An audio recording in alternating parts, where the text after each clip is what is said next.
Assalamualaikum warahmatullahi wabarakatuh. Baiklah, kami dari kelompok 10 akan mempresentasikan tentang penyelesaian konflik lintas budaya. Sebelumnya, saya akan memperkenalkan kelompok terlebih dahulu.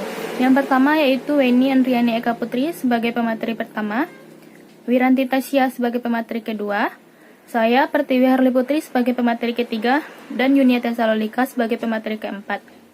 Baiklah, langsung saja pada penyampaian pemateri yang pertama dan kedua. Terima kasih kepada moderator. Saya Wenandriani Eka Putri sebagai pemateri pertama akan menjelaskan mengenai konsep resolusi konflik lintas budaya. Baiklah, yang pertama saya akan menjelaskan mengenai pengertian konflik. Konflik berasal dari bahasa Latin yaitu configure yang berarti saling memukul.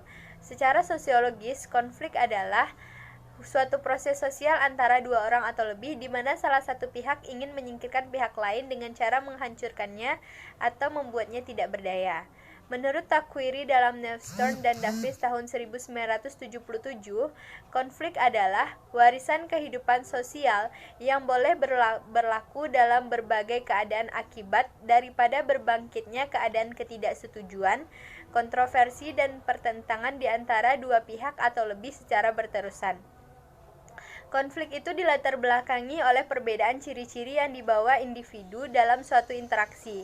Perbedaan-perbedaan tersebut antara lain adalah menyangkut ciri fisik, kepandaian, pengetahuan, adat istiadat, keyakinan, dan lain sebagainya. Yaitu selanjutnya pengertian budaya. Budaya berasal dari bahasa Sanskerta itu budhaya, yaitu bentuk jamak dari kata budi yang berarti budi atau akal. Menurut Kunjaraningrat tahun 2000, kebudayaan adalah hal-hal yang bersangkutan dengan akal. Sedangkan menurut Ki Hajar Dewantara tahun 2004, kebudayaan adalah buah budi manusia, yakni hasil perjuangan manusia terhadap dua pengaruh kuat yaitu alam dan zaman atau masyarakat yang merupakan bukti kejayaan manusia untuk mengatasi berbagai rintangan dan kesukaran di dalam hidup dan penghidupannya guna mencapai keselamatan dan kebahagiaan yang pada lainnya bersifat tertib dan damai. Selanjutnya itu pola resolusi konflik lintas budaya. Konflik tidak hanya dapat diselesaikan dengan pendekatan politik dan ekonomi, tetapi juga dengan pembenahan proses psikokultural karena konflik seringkali terbentuk akibat kepercayaan sosial. Menurut Kisbiah tahun 2000, psikologi mempunyai peran besar dalam penyelesaian konflik karena mampu membantu mengatasi kepercayaan sosial dalam bentuk stereotip atau prasangka yang ekstrim, kaku, dan terpolarisasi. Beberapa pola resolusi konflik suku-suku di Indonesia dapat dicontohkan sebagai berikut. Yang pertama itu pola pengingkaran. Pola pengingkaran ini umumnya digunakan oleh suku primitif di Irian Jaya ketika berkonflik. Masalah dibiarkan berlalu, namun sebagai gantinya, kedua pihak yang berkonflik itu akan melakukan upacara pembakaran babi guling sebagai simbol perdamaian. Begitu juga dengan masyarakat desa Sasak di Lombok, menggunakan bagundam atau bertanding reraosan, yaitu beradu pendapat untuk mencari kebulatan pendapat bagi resolusi suatu konflik. Telah diketahui bersama bahwa masyarakat Indonesia itu terdiri dari berbagai kelompok etnik dengan karakteristik yang amat beragam, sehingga sulit dicari sebagai ciri khas masyarakat Indonesia yang benar-benar mewakili populasi. Sesuai dengan falsafah Bhinneka Tunggal Ika, maka Indonesia dapat digolongkan ke dalam masyarakat plural yang dengan keadaan majemuk. Selanjutnya yaitu pola musyawarah. Pola musyawarah ini umumnya digunakan pada masyarakat Jawa Timur dan Jawa Tengah. Jika ada kelompok-kelompok yang bersengketa, maka kelompok-kelompok tersebut dipertemukan dalam sebuah forum musyawarah dan mufakat. Forum ini kalau di desa dipimpin oleh kepala desa sebagai juru damainya. Orang Jawa menganut asas rukun, patut, selaras, tertib, damai dan adil, sehingga diharapkan setiap sikap dan perilaku orang Jawa mengarahkan kepada pengertian dan penerimaan, memaafkan kesalahan dan kekurangan orang lain, menjauhkan diri dari percekcokan dan perselisihan, menjauhi untuk menyinggung perasaan sesama. Sekian dari saya kembalikan kepada moderator. Sebelumnya saya mengucapkan terima kasih kepada moderator yang sudah mempersilahkan saya untuk menerangkan materi selanjutnya. Saya Wiranti Tasya akan melanjutkan materi mengenai sumber konflik dan juga tipe-tipe konflik. Yang pertama, sumber konflik atau faktor yang menyebabkan terjadinya konflik. Yang pertama yaitu perbedaan individu. Perbedaan individu ini itu didasari oleh perbedaan pendirian dan perbedaan perasaan. Karena perbedaan inilah setiap manusia itu akan menilai sesuatu itu berbeda-beda. Yang kedua yaitu perbedaan kebudayaan. Karena ini merupakan konflik lintas budaya, maka setiap orang itu akan dilatari oleh budaya yang berbeda-beda. Karena budaya yang berbeda-beda inilah nanti akan ada pendapat atau pemikiran orang-orang itu yang akan berbeda, dan inilah yang akan menyebabkan terjadi. Selanjutnya yaitu perbedaan kepribadian. Perbedaan kepribadian ini yaitu ketidaksesuaian tujuan atau nilai-nilai sosial dengan perilaku antar manusia. Yang selanjutnya perbedaan komunikasi. Perbedaan komunikasi ini disebabkan oleh budaya yang berbeda-beda. Setiap budaya itu memiliki cara komunikasi yang berbeda-beda. Maka hal ini akan menyebabkan kesalahpahaman itu akan mudah untuk ditemui, sehingga kesalahpahaman ini akan menyebabkan konflik itu terjadi. Selanjutnya yaitu tipe-tipe konflik. Yang pertama, konflik dilihat dari fungsi.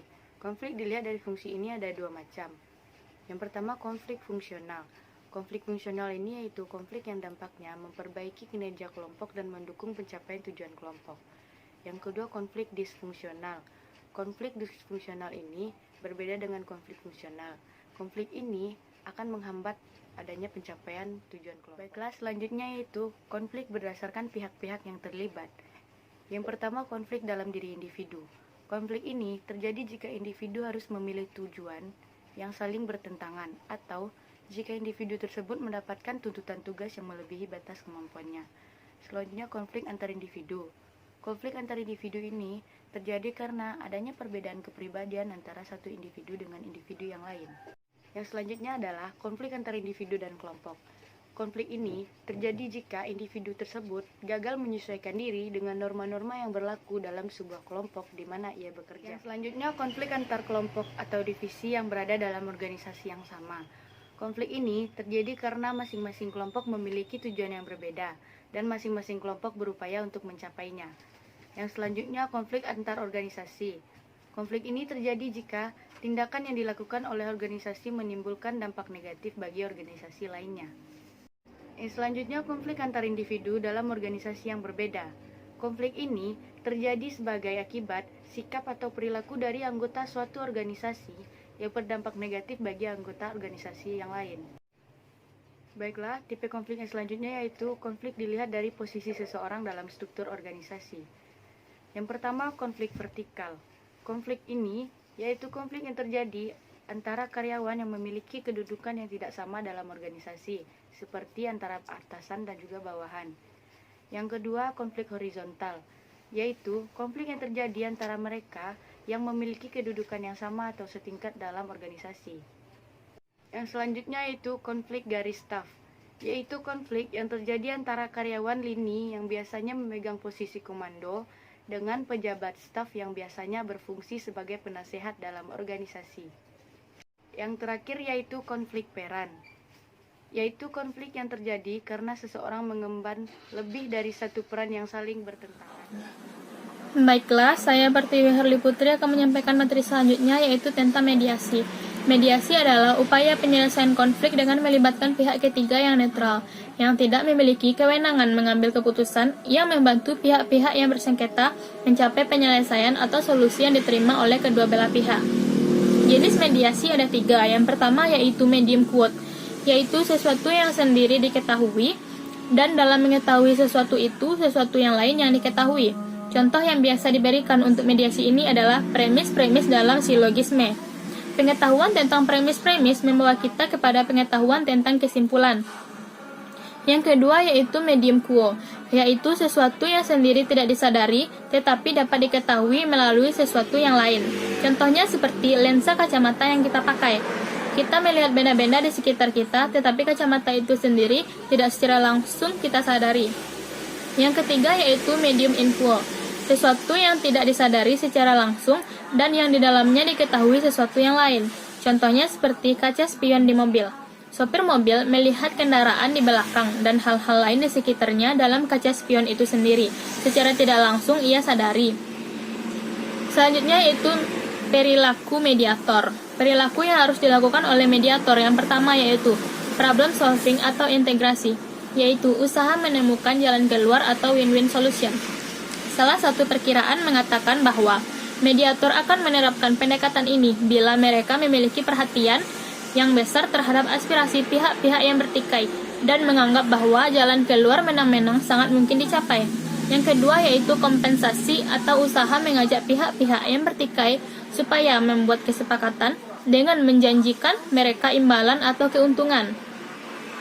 Salah satu perkiraan mengatakan bahwa mediator akan menggunakan strategi ini bila mereka memiliki perhatian yang besar terhadap aspirasi pihak-pihak yang bertikai dan menganggap bahwa jalan keluar menang-menang sulit dicapai. Yang ketiga yaitu tekanan, yaitu tindakan memaksa pihak-pihak yang bertikai supaya membuat konsesi atau kesepakatan dengan memberikan hukuman atau ancaman hukuman. Salah satu perkiraan mengatakan bahwa mediator akan menggunakan strategi ini bila mereka memiliki perhatian yang sedikit terhadap aspirasi pihak-pihak yang bertikai dan menganggap bahwa kesepakatan yang menang-menang sulit dicapai. Yang keempat yaitu diam atau inaction, yaitu ketika mediator secara sengaja membiarkan pihak-pihak yang bertikai menangani konflik mereka sendiri. Mediator diduga akan menggunakan strategi ini bila mereka memiliki perhatian yang sedikit terhadap aspirasi pihak-pihak yang bertikai dan menganggap bahwa kemungkinan mencapai kesepakatan win-win solution. Sekian materi dari saya. Selanjutnya akan dilanjutkan oleh rekan saya. Baik, terima kasih kepada moderator yang telah memberikan kesempatan kepada saya untuk menjelaskan materi selanjutnya. Di sini saya akan menjelaskan materi tentang hal-hal yang perlu dihindari dalam proses mediasi. Yang pertama yaitu ketidaksiapan mediator, yang kedua kehilangan kendali pihak mediator, yang ketiga kehilangan netralis, dan yang keempat pengabaian emosi. Nah, selanjutnya di sini saya akan menjelaskan tentang kasus penanganan manajemen konflik pada PT Unilever. Semua berawal dari bagi-bagi es krim gratis yang kemudian dihujani protes dan kritik. Padahal, misi dari Walls Indonesia sebagai pihak penyelenggara sebenarnya cukup mulia, yaitu memberikan perasaan bahagia sederhana di tengah kesibukan warga kota besar dengan menikmati es krim. Namun sayangnya, acara Walls Ice Cream Day yang diadakan serentak di 8 kota pada 11 Mei 2014 lalu menuai protes dan kritik di 2 kota yaitu Bandung dan Surabaya. Walaupun begitu, langkah manajemen krisis yang diambil oleh Corporate Communication Unilever Indonesia selaku induk perusahaan dari Walls Indonesia patut diapresiasi. Berikut adalah salah satu contoh kasus pada Walls Ice Cream Day yang berada di Surabaya. 11 Mei 2014, kisah ini dimulai ketika acara bagi-bagi es krim dilakukan di Jalan Raya Darmo itu merusak Taman Bangkul dan jalur hijau pembatas jalan. Tidak seterima dengan kondisi tersebut, Wali Kota Surabaya Tri Risma Harani pun langsung murka dan menuntut PT Unilever Indonesia sebagai pihak penyelenggara ke kepolisian. Perlu diketahui, Taman Bangkul merupakan taman yang mendapatkan pengakuan internasional dari PBB dengan kategori The 2013 Asia Twinscape Sector Award. Dalam menanggapi kemurkaan Risma, PT Unilever hanya menunjuk satu orang sebagai juru bicara yang diwakili oleh Head Corporate Communication PT Unilever Indonesia, Maria Dewantini. Maria memulai langkah manajemen krisis dengan permohonan maaf dan berkomitmen untuk bertanggung jawab atas semua kerusakan. Maria juga meminta audiensi bertemu Risma untuk meminta maaf secara langsung dan menyampaikan kronologis kejadian. 16 Mei 2014, saat memberikan pengarahan pada kepala sekolah se-Surabaya di SD Xingzong, sikap Risma mulai melunak. Risma mengatakan akan mencabut gugatannya di kepolisian karena ada beberapa oknum yang memanfaatkan nama Pemkot Surabaya untuk memeras Unilever puluhan hingga ratusan juta rupiah. Risma mengklaim laporan itu dapat dari pertemuan Kepala Dinas Kebersihan dan pertemuan dengan PT Unilever Indonesia pada Rabu 14 Mei 2014 lalu. Menanggapi hal tersebut, Maria dengan enggan berkomentar dan mengatakan itu bukan kompetensi dirinya untuk menjawab ketika ditanya soal tuntutan tersebut. Maria menegaskan PT Unilever Indonesia saat ini fokus untuk restorasi Taman Bangkul dan agar kembali seperti semula. Dalam menghadapi krisis 24 sampai 72 jam pertama merupakan waktu yang sangat krusial. Dalam kurun waktu tersebut akan terlihat bagaimana media menekan perusahaan dan menuntun apakah isu tersebut layak atau tidak di blow up ke publik. Jika perusahaan malah bersikap tidak kooperatif, no comment, maka akan muncul persepsi bahwa perusahaan menutupi fakta yang sebenarnya dan jurnalis akan semakin gencar menyerang perusahaan.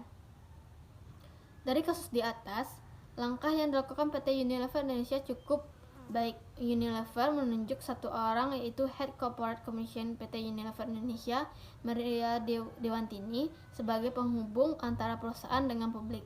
Langkah ini penting diambil untuk mengontrol informasi yang berkembang. Langkah berikutnya yaitu mengakui kesalahan, meminta maaf, bertanggung jawab, dan fokus pada perbaikan kerusakan. Dalam menghadapi krisis, perusahaan harus menunjukkan etiket baiknya untuk menyelesaikan masalah dengan bertanggung jawab. Selain itu, perlu diperhatikan kecepatan dan keakurasian jawaban yang diberikan. Dalam menghadapi krisis, perlu kesigapan menghimpun data yang relevan, mengcounter pertanyaan yang diajukan oleh wartawan dengan data-data yang akurat, karena public relation bukanlah lip service semata. Perlu diingat juga ketika diminta keterangan tentang hal yang sensitif, spekulatif, dan di luar kapabilitas, ada baiknya untuk menolak, seperti ketika Maria diminta tanggapan soal adanya pemerasan terhadap Unilever. Maria menolak dengan alasan itu di luar kapabilitasnya. Ini penting dilakukan untuk mencegah suasana menjadi tambah parah. Sekian penjelasan dari saya, dikembalikan kepada moderator. Baiklah, sekian penyampaian materi dari kelompok 10. Saya akhiri. Assalamualaikum warahmatullahi wabarakatuh.